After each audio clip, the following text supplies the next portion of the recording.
You're watching how Leap. Let's use Google Maps Street View on your iPhone. Open the Google Maps app on your iPhone. Search for a location or address using the search bar at the top.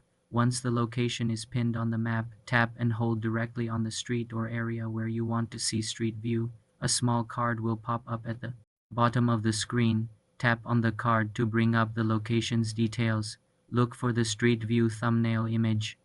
It is a small round picture showing a preview. If Street View is available for that area, tap on this thumbnail. The screen will now switch to the full Street View mode. You can explore by dragging your finger around the screen to look in any direction.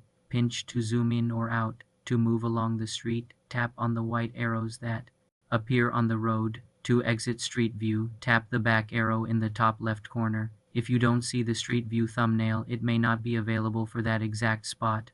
Try dropping the pin on a nearby blue line on the map, as these indicate Street View coverage. For more simple computer tutorials, subscribe to the channel.